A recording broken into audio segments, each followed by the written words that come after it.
la bienvenida a todos. Sería nuestra sesión número 3 para que Ujú. quede grabado ahí en este frío mes de enero acá en España. Y nos toca ver hoy, lo titulábamos La Iglesia Perseguida, tal y como lo estamos presentando en estos 6 episodios que vamos a estar hablando de la Iglesia. Entonces, bueno, vamos a orar si quieren y hacemos una recapitulación de los dos episodios anteriores que ya estuvimos viendo y nos metemos hoy, unos 40 minutos con este nuevo episodio. Así que bienvenidos a todos los que están ahí, los que nos van a ver luego, también por YouTube. Los saludamos, los abrazamos y que podamos tener un buen comienzo de año y una buena sesión, una buena clase en el día de hoy. Oramos si quieren, Señor, gracias por este año que ha comenzado, por tu presencia, por tu espíritu en cada hogar ahí presente. Háblanos, guíanos, Señor, despiértanos y revélate a nosotros como nuestro hermano mayor, como nuestro Señor y Salvador. Queremos disfrutar en este tiempo, que sea tu palabra la que permanezca en cada uno de nosotros y al terminar, Señor, esta sesión, poder seguir meditando y permitiendo que tu palabra trabaje en cada uno de nuestros corazones. Gracias te damos por todo, en el nombre de Jesús. Amén. Bueno, familia, titulábamos entonces, esperen que vamos a silenciar aquí a algunos. Ahí está, hemos titulado La Iglesia Perseguida. Recordamos que estamos viendo una breve cronología de lo que es la Iglesia del Nuevo Pacto. La Iglesia a partir del libro de los Hechos, venimos diciendo que sería para otra serie estudiar la Iglesia en el Antiguo Pacto, pero nosotros lo estamos haciendo a partir de Hechos capítulo 2. Y hablamos allí en la primera sesión acerca un poquito del origen de la Iglesia, los conceptos de Iglesia y cómo en la Biblia encontramos un solo pueblo dividido en esos dos pactos. Y nosotros nos estamos enfocando ya en lo que es el nuevo pacto. Y en la última sesión, la número 2, la que estuvimos viendo hace un mes atrás, hablamos acerca de la iglesia apostólica. Luego, a cada iglesia le estamos dando una fecha. Yo no quiero llenarlos con ese tipo de datos, pero la iglesia primera, cuando hablamos del origen, habíamos hablado de que la iglesia es tan antigua como la misma creación en Génesis 1, pero cuando entramos en la iglesia del Nuevo Pacto, hablamos de la iglesia apostólica, que es la iglesia del primer siglo, la iglesia que nosotros tenemos registrada en la Biblia, principalmente en el libro de los Hechos. Así que poníamos una fecha.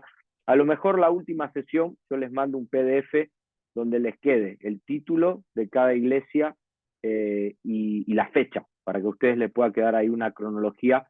Pero decíamos que la iglesia apostólica tenía que ver con esa iglesia del año 33 al 100 aproximadamente después de Cristo, lo que viene a ser el primer siglo.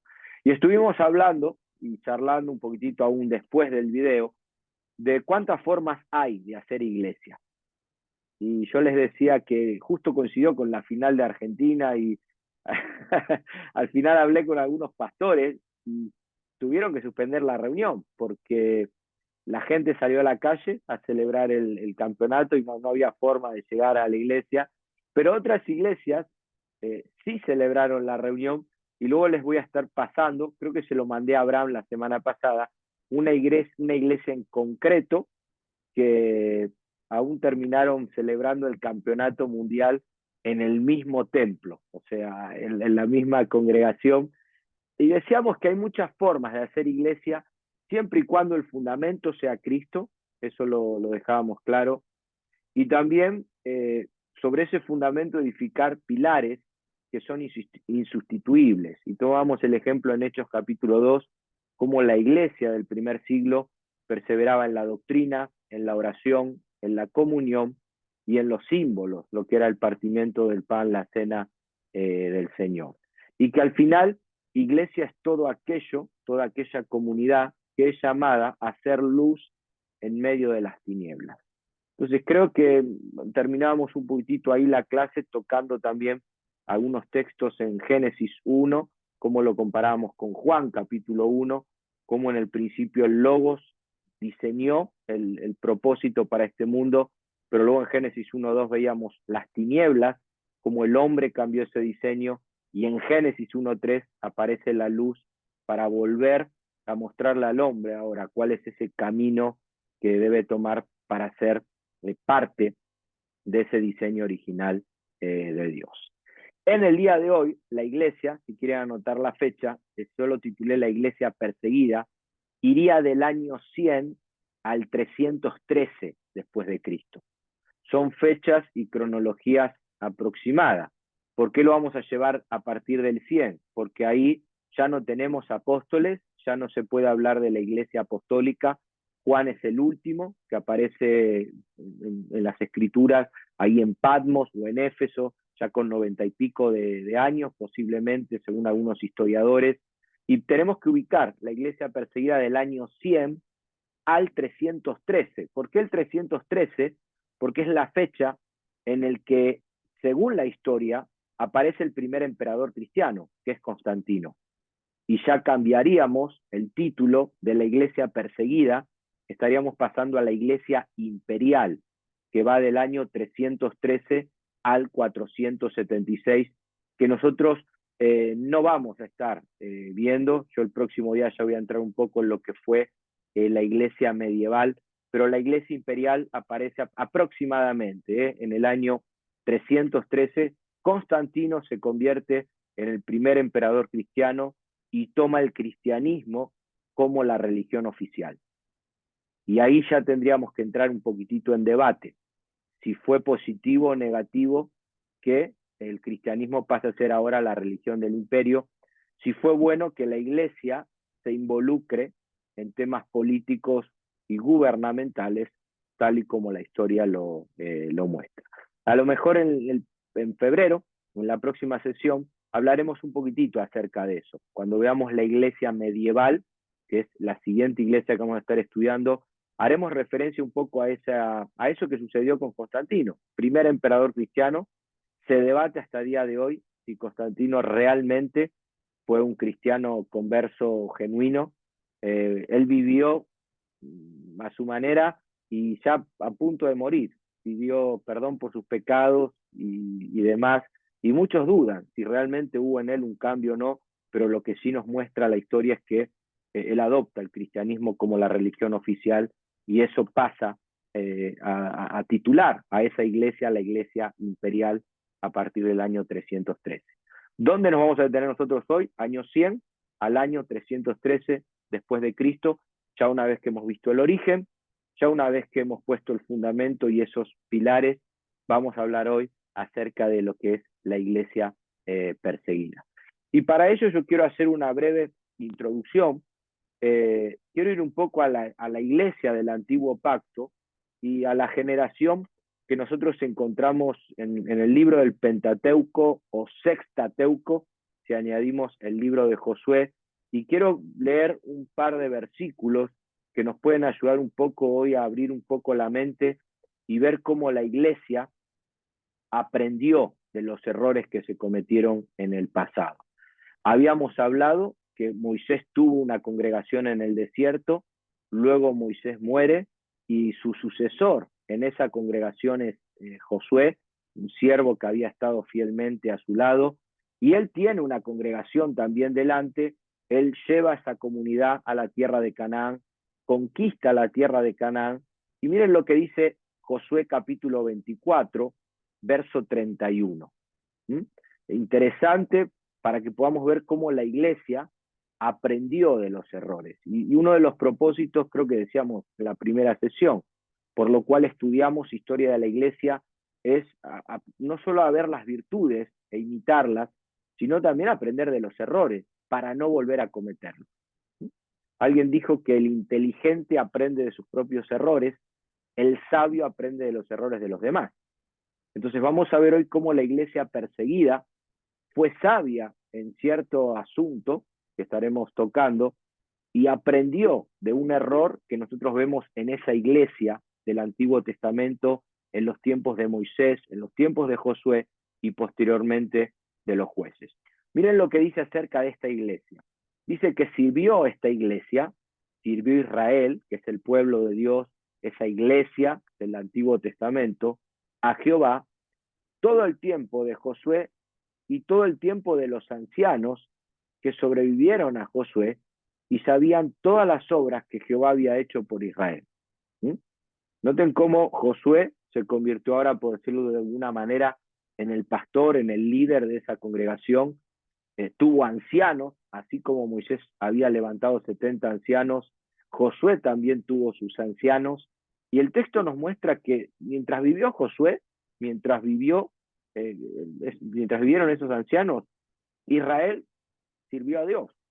La iglesia, si tuviéramos que parafrasear, terminó sirviendo a Dios, porque sabían las cosas que Jehová había hecho por ellos. Por lo tanto, si nosotros tuviéramos que cerrar el Sextateuco, añadiendo ese libro de Josué al Pentateuco, terminamos viendo a una iglesia poseyendo lo que Dios les había prometido y sirviendo a Dios de una manera correcta.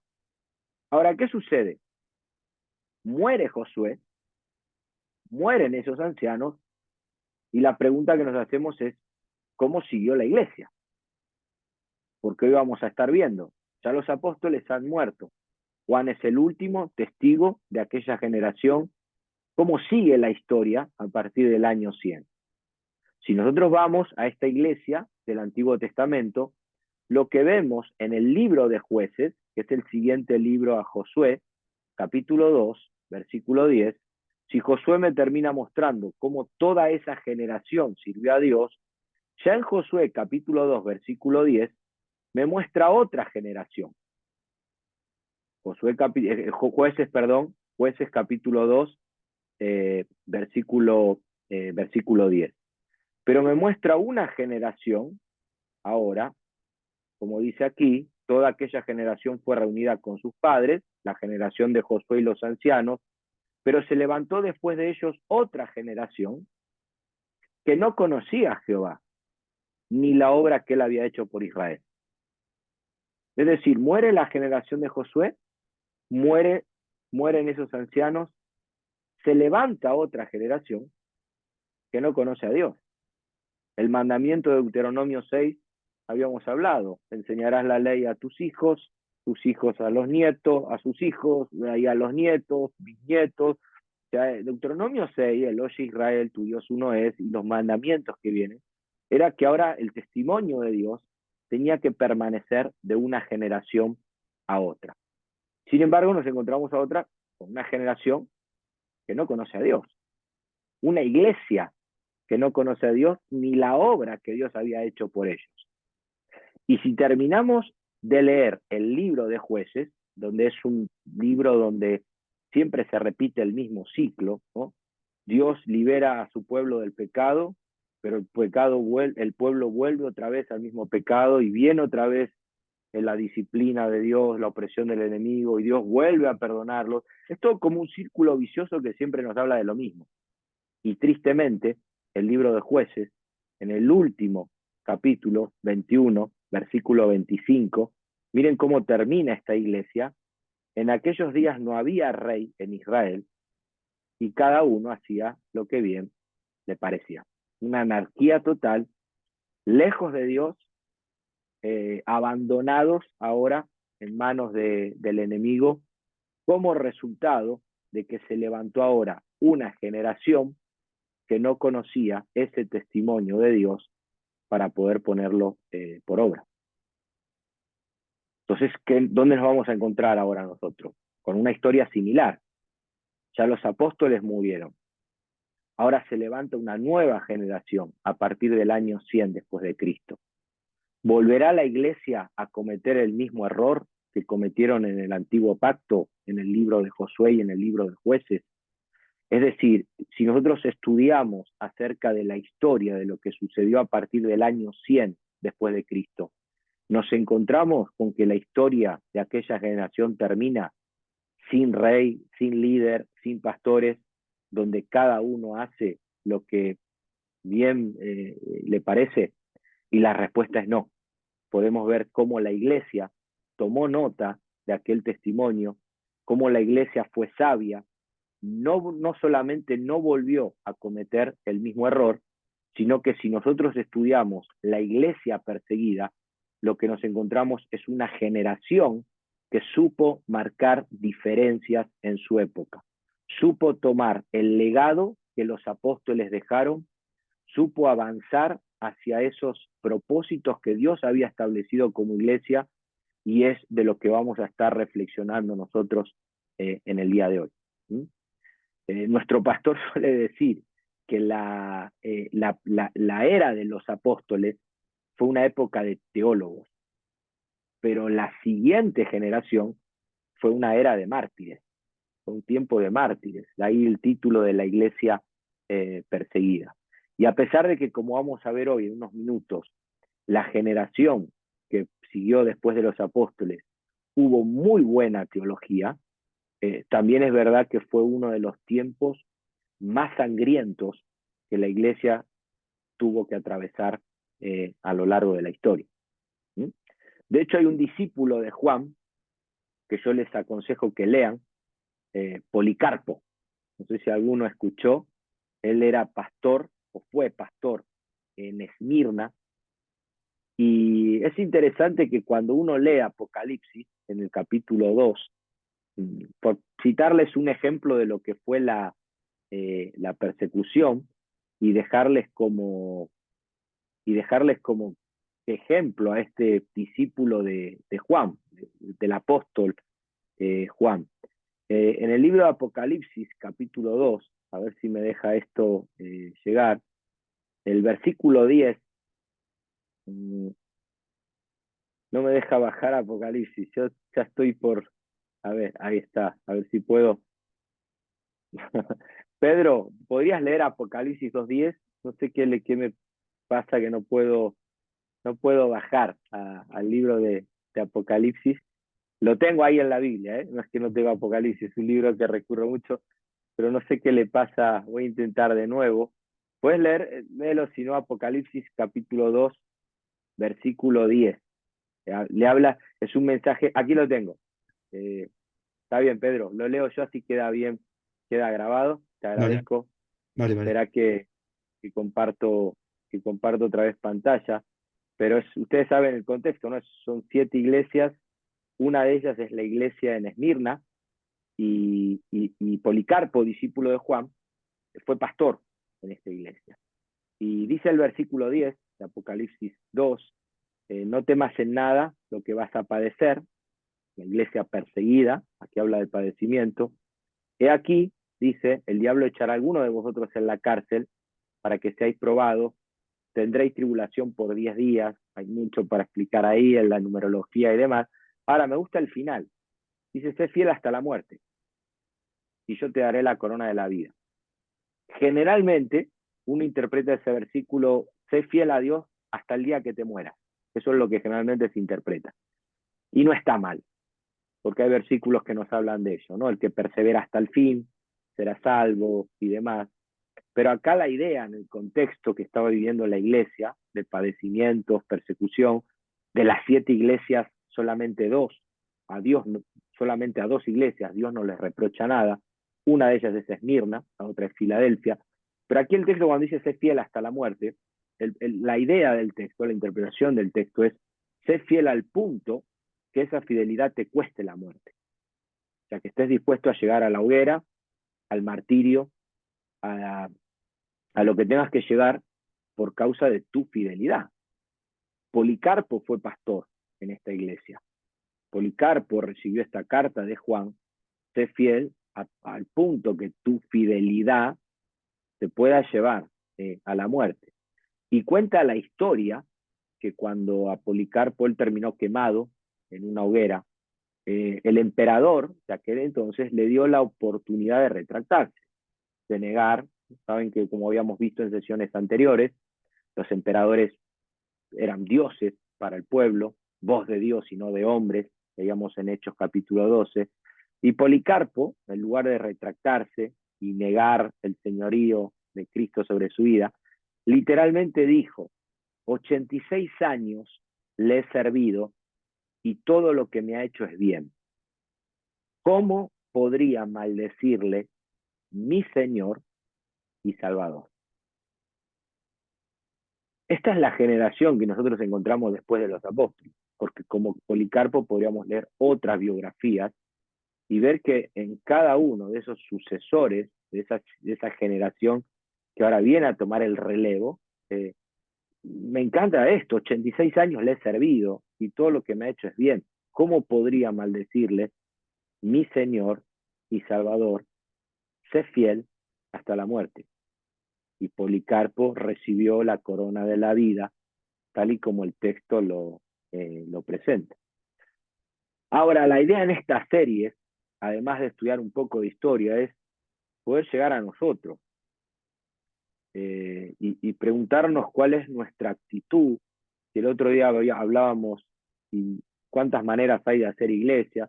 Bueno, la idea hoy es poder reflexionar y ver cuál es nuestra actitud en medio de la persecución. Poder charlar un poco. Y cuando hablo de persecución, a mí no me gusta decir que hay persecuciones mayores o peores que otras. Cada uno tiene sus propias luchas, sus propios enemigos.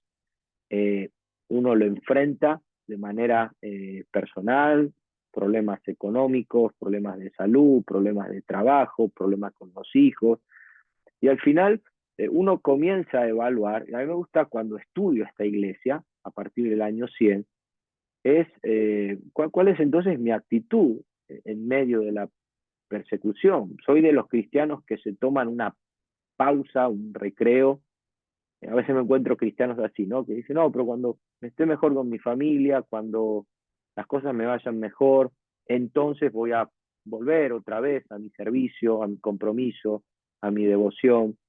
Y si es así, creo que esta iglesia perseguida tiene mucho para enseñarnos hoy. Hay un libro que yo leí una vez, que al final tengo aquí otros parecidos, pero era un libro que hablaba de mártires, y en un momento eran todos testimonios de mártires.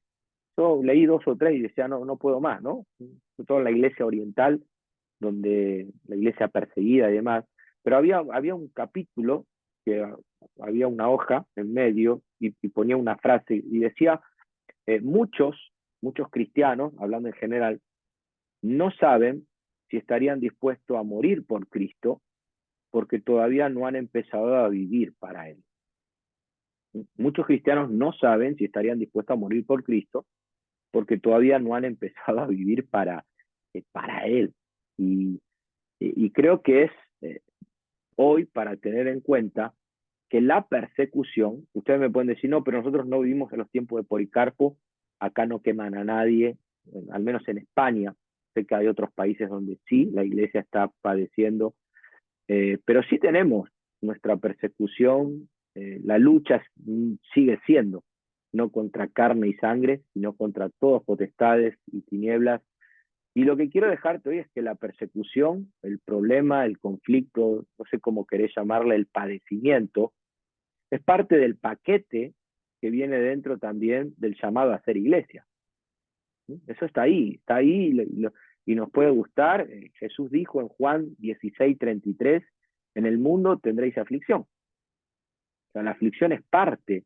La iglesia no está exenta del mundo, como bien decíamos, la iglesia tiene que ser luz en el mundo y en medio de esa oscuridad somos llamados a brillar para Dios, pero al mismo tiempo saber que somos parte de la persecución, es parte de eso, y yo no puedo postergar lo que Dios me está llamando a hacer hasta que las cosas me vayan mejor, porque a lo mejor esas cosas nunca van a mejorar, y porque esas cosas que yo espero que deberían mejorar, tal vez son las cosas que Dios quiere usar para poder producir en mí un cambio que me va a llevar a poder ser luz de la manera que Dios quiere que yo sea. Luego voy a terminar en un ratito hablando un poquitito acerca de cómo esos padecimientos nos ayudan a brillar más en medio de la oscuridad. Pero eso dijo Jesús, en el mundo tendréis aflicción, Juan lo sabía, Policarpo lo sabía. La pregunta es si nosotros hoy, en medio de esa tribulación, somos de los que hacemos una pausa y postergamos hasta que eso termine, o somos como Policarpo que miramos atrás y decimos, si miro atrás, lo único que puedo ver es que Dios me ha hecho bien. Entonces, ¿cómo quiero dividir estos próximos 20 minutos que nos quedan? Quiero hablarles primero, teniendo en mente eso, ¿no? Teniendo en mente el punto del padecimiento, el punto de la persecución como parte del cristianismo, como parte de hacer iglesia, pero quiero ver primero cuáles fueron las causas de la persecución en aquel tiempo y cuáles fueron los resultados. Si tuviéramos que hacer ahí un bosquejo, dos puntos, dos columnas, ¿por qué a partir del año 100 la iglesia siguió siendo perseguida y aún se intensificó un poquito más? ¿Y cuáles fueron los resultados de esa persecución? Si ayudó, si sumó, o también hizo como una pausa en la iglesia, y vamos a ver que no, que todo lo contrario, que los resultados fueron positivos, aportaron muchísimo al avance del cristianismo. Entonces, y llevarlo a nosotros para poder terminar. Yo acá, cuando veo las causas de la persecución, al estudiar la historia, porque ya acá no encuentro mucha Biblia a lo largo de estos años, a pesar de que siempre la historia se repitió, veo dos causas de la persecución: intereses políticos e intereses económicos. Muchos se preguntan por qué los cristianos eran perseguidos si no se metían con nadie, no le hacían mal a nadie.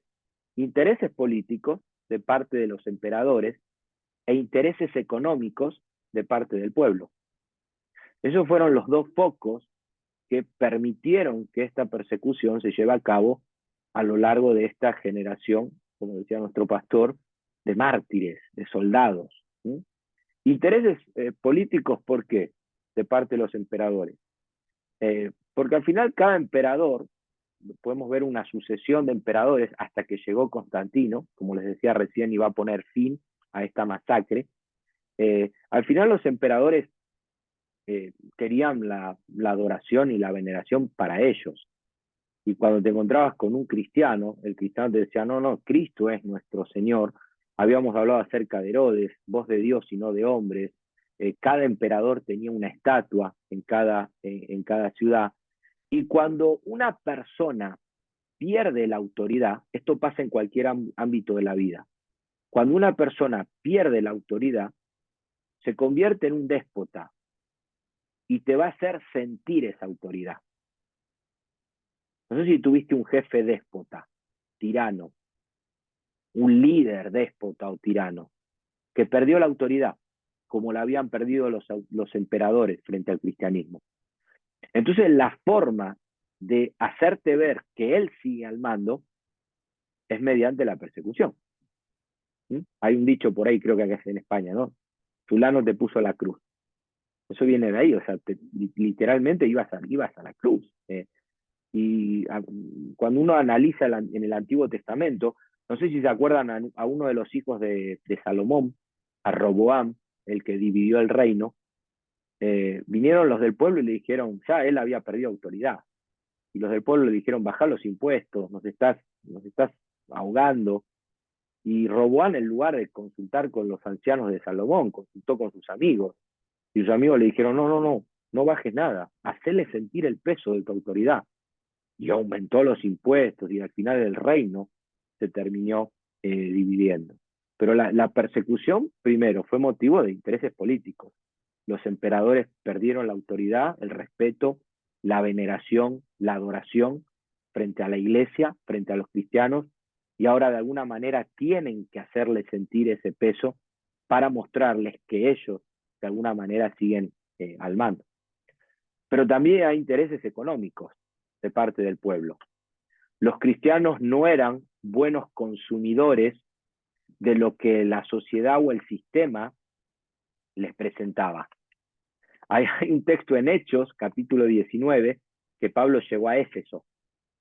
Y los efesios tenían todo su negocio montado con estatuitas, ¿se acuerdan de Demetrio en Hechos capítulo 19?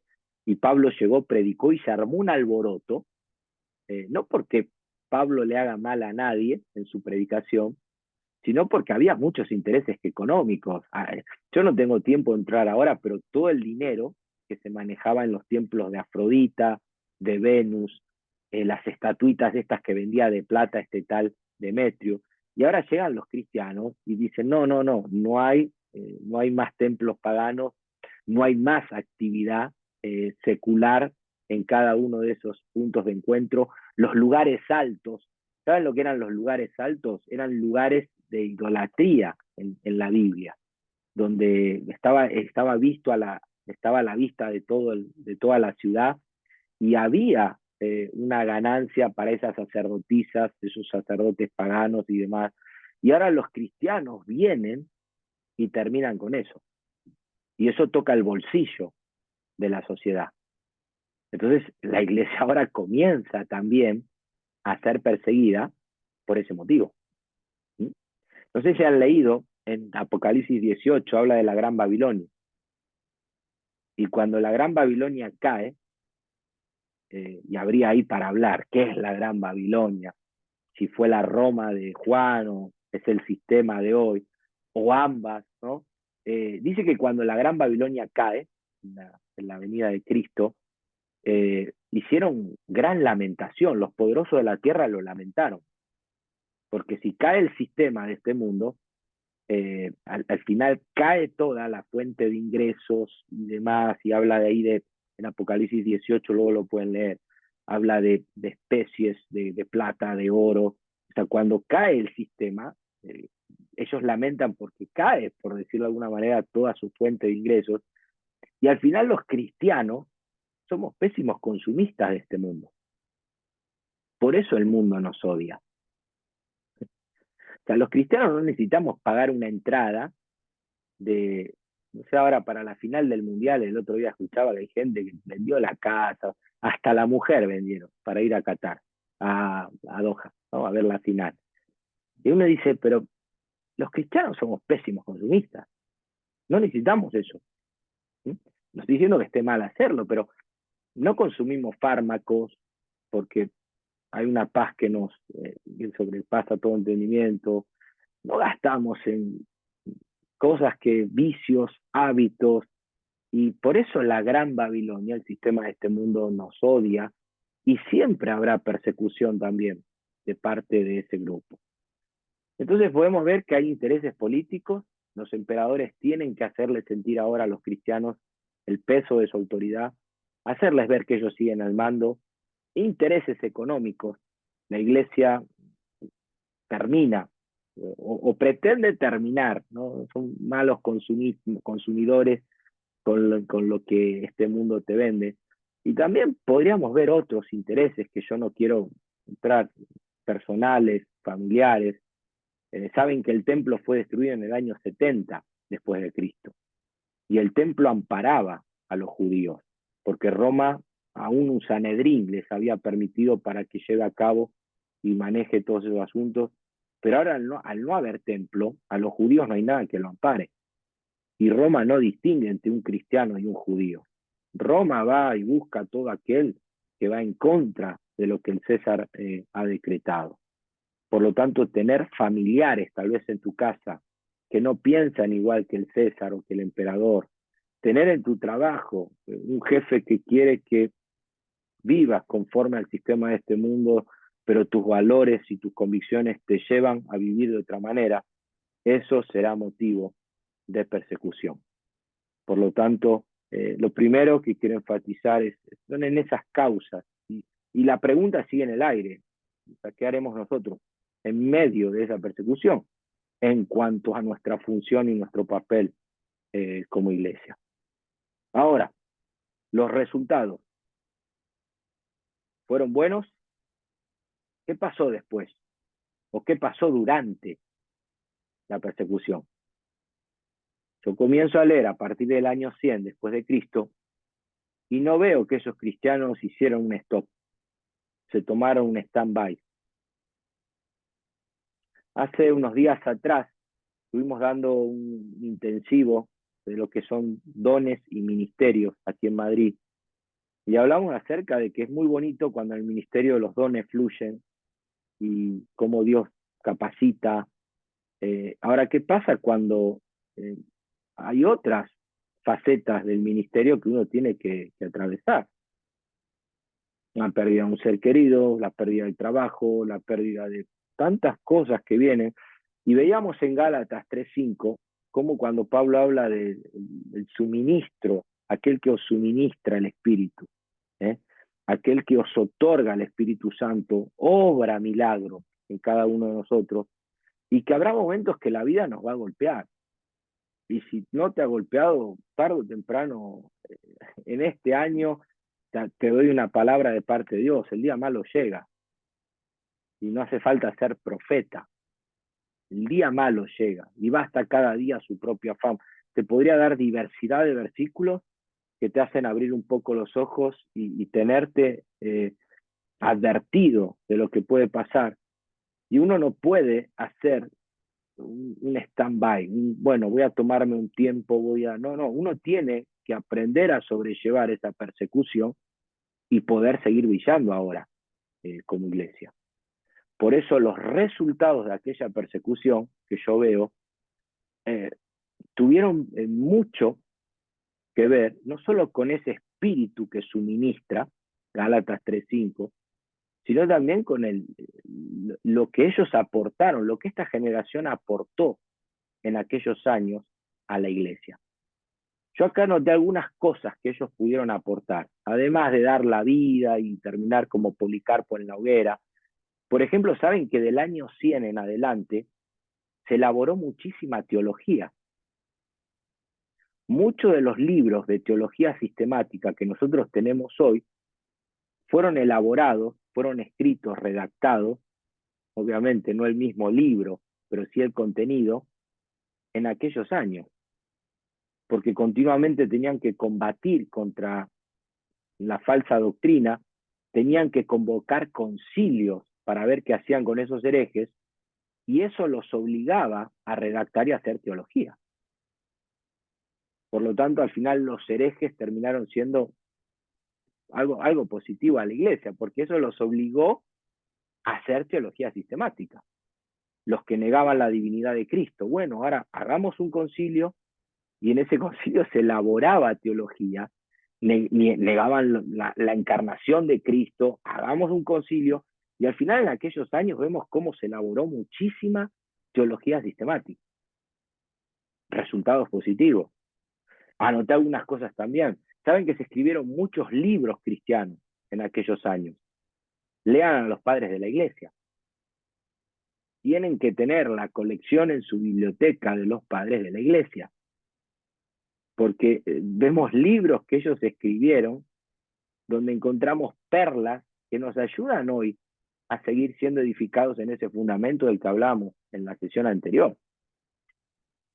Se elaboró mucha teología, se escribieron libros cristianos que ayudaban a la edificación de la iglesia, y algo muy importante, que estaremos hablando ya en la siguiente serie, comenzaron a plantearse la necesidad de un canon bíblico, de tener una Biblia compacta, cerrada, para que el día de mañana nadie añada ni quite. O sea, murieron los apóstoles. Ahora, ¿quién corrobora que lo que esa carta dice realmente lo escribió Pablo?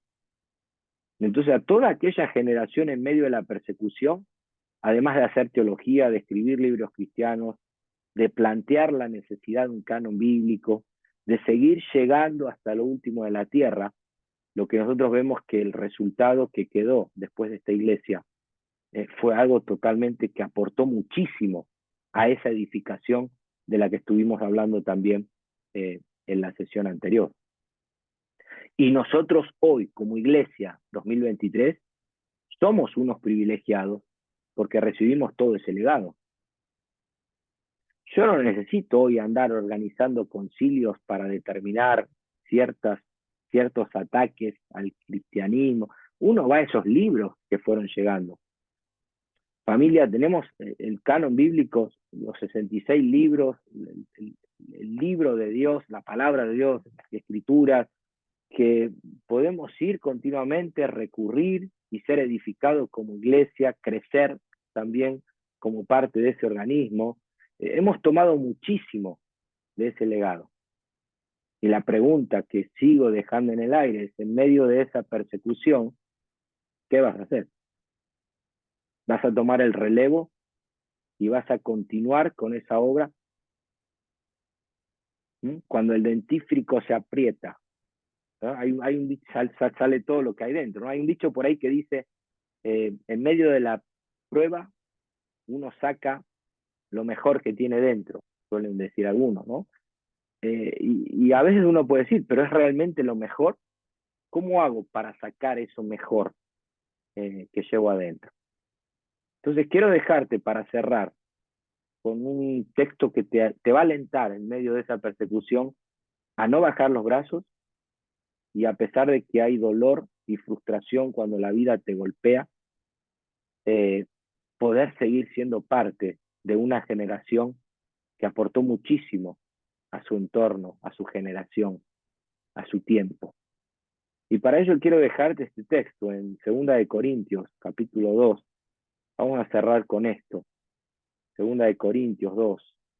Cuando el dentrífico se aprieta, cuando las pruebas te aprietan, ¿qué es lo que sale, lo que está dentro? Bueno, ¿y qué es lo que hay dentro? Dirían algunos, ¿no? Mejor que no me aprieten más, para que no me conozcan, para que no, hay algo que Dios hace dentro nuestro. Y quiero en 2 Corintios, capítulo 4, verso 18. Es un texto muy conocido y quiero que lo tengas presente cuando esa persecución llegue, por intereses económicos, familiares, políticos. Poder mirar como Policarpo, ¿no? 42 años he servido a Dios, 50 años he servido a Dios, y todo lo que ha hecho es bueno. ¿Cómo voy a retractarme? ¿Cómo voy a negarle? Mi Señor, mi Salvador. Miren lo que dice Pablo, 2 Corintios 4, 18. Dice, no mirando las cosas que se ven, sino las que no se ven. Pues las cosas que se ven son temporales, pero las que no se ven son eternas. Noten dos grupos, cosas que se ven, que son temporales, cosas que no se ven, que son eternas. Dos grupos de cosas, podríamos llamar, ¿no? Ahora, ¿cuáles son las cosas que se ven y cuáles son esas cosas que no se ven? Porque al final yo quiero las cosas que no se ven, porque son eternas. Entonces, generalmente uno dice, pero no ames las cosas que se ven, ¿no? Tu casa, tu coche, ama las cosas que no se ven, la fe, la esperanza, el amor. Y a pesar de que podría estar bien, tomando otros textos de la Biblia, creo que el contexto no nos indica eso, sino que Pablo viene hablando, a partir del capítulo, unos versículos más arriba, vamos a leer, ¿cuáles son las cosas que se ven? Pablo dice, no mires las cosas que se ven. Según el contexto, ¿cuáles son esas cosas que se ven? Aparecen en el versículo 8. No es tu coche, no es tu casa, no es las cosas materiales, no. Las cosas que se ven son las cosas que Pablo venía atravesando, atribulado en todo. Eso se ve, la tribulación se ve. Apuro, mas no desamparado. Perseguido, mas no derribado. Llevando en el cuerpo, siempre por todas partes, la muerte de Jesús, para que también la vida se manifieste en nuestro cuerpo. Es decir, ¿cuáles son esas cosas que se ven para Pablo? Las cosas que producen esa persecución.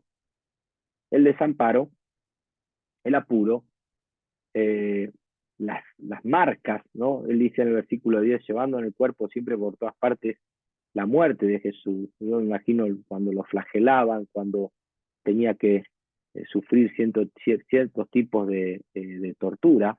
Y Pablo dice, no mires las cosas que se ven, no mires la persecución, no mires lo que esa persecución produce en tu vida, que va a ser algo que se ve, tristeza, dolor, sufrimiento. Pablo te dice, mira las cosas que no se ven. Y las cosas que no se ven, versículo 17, Pablo dice, porque esta leve tribulación que se ve La tribulación es algo que se ve, pero es algo que produce en nosotros un cada vez y más excelente peso de gloria que no se ve. Esto es hermoso, porque Pablo dice, no pongas tu mirada en las cosas que se ven, tus problemas, sufrimiento, dolor, padecimiento, amargura. No, no, no, mirá cómo esas cosas pueden llegar a producir algo que no se ve, y es un más excelente y eterno peso de gloria. Entonces Pablo termina diciendo, al final las cosas que se ven son temporales, la persecución termina, el padecimiento termina, los problemas terminan, tus preocupaciones terminan, pero hay algo que no termina, hay algo que es eterno, y es lo que Dios produce en tu interior mientras atravesamos esas cosas que sí se ven. Y Pablo dice, poné tu foco ahí, porque al final hay tres cosas que son eternas, para siempre, solo tres. ¿Sí? Y no es la fe, la esperanza y el amor, como dice 1 Corintios 13, hay tres cosas que son eternas. La primera es Dios, Dios es eterno. La segunda es su palabra, ¿sí? O lo que la Biblia habla acerca de Dios, eso es eterno también. Sé que se la hierba, marchítese la flor, pero la palabra de Dios permanece para siempre. Cielo y tierra pasarán, pero mis palabras no pasarán. Dios es eterno, su palabra es eterna, pero hay algo también que es eterno, y es lo que esa palabra produce en cada uno de nosotros. Eso es eterno, ese excelente peso de gloria que la palabra de Dios puede producir en medio de esas cosas que se ven. Por eso Juan, que conocía muy bien de este tema de persecución, él podría darnos cátedra de lo que es sufrir por causa de su testimonio y demás. En 1 de Juan 2:17, y cierro con este versículo, él dice algo interesante, el mundo pasa. En griego dice, el mundo está pasando.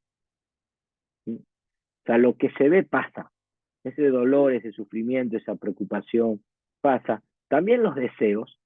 ¿Sí? Hay deseos que teníamos de jóvenes, de niños, que tal vez hoy no los tenemos porque pasan, porque cambiamos, porque maduramos, porque crecemos. Pero hay algo que no pasa, que es para siempre. Y es hacer la voluntad de Dios. Eso es para siempre. Y aquella generación lo entendió así. Miren si es para siempre, que a día de hoy nos beneficiamos de lo que ellos escribieron, de lo que ellos hicieron, de lo que ellos vivieron en carne propia. Y al final Constantino, con la iglesia imperial, él va a intentar parar con esa masacre de alguna manera, pero seguramente lo que no sabía es que en medio de toda esa masacre había algo que Dios estaba produciendo en esta generación, que es algo para siempre. Dios es eterno, su palabra es eterna, pero lo que Dios produce en cada uno de nosotros, esas cosas que no se ven, el mundo pasa, cambiamos y cada vez va más rápido, pero hay algo que permanece y yo quiero poner mi mirada en esas cosas que van a ser para siempre. Tal vez en unos años me voy a olvidar del mundial de hace unos días atrás, porque el mundo pasa. Tal vez te vas a olvidar de ese gran sueldo que en tus buenos tiempos tuviste, porque el mundo pasa. Pero cuando ponemos nuestra mirada en lo que Dios está haciendo dentro nuestro, y viene la presión, el dentífrico, apretamos, podemos sacar esa gloria y poder seguir siendo luz en medio de las tinieblas, podemos seguir siendo iglesia.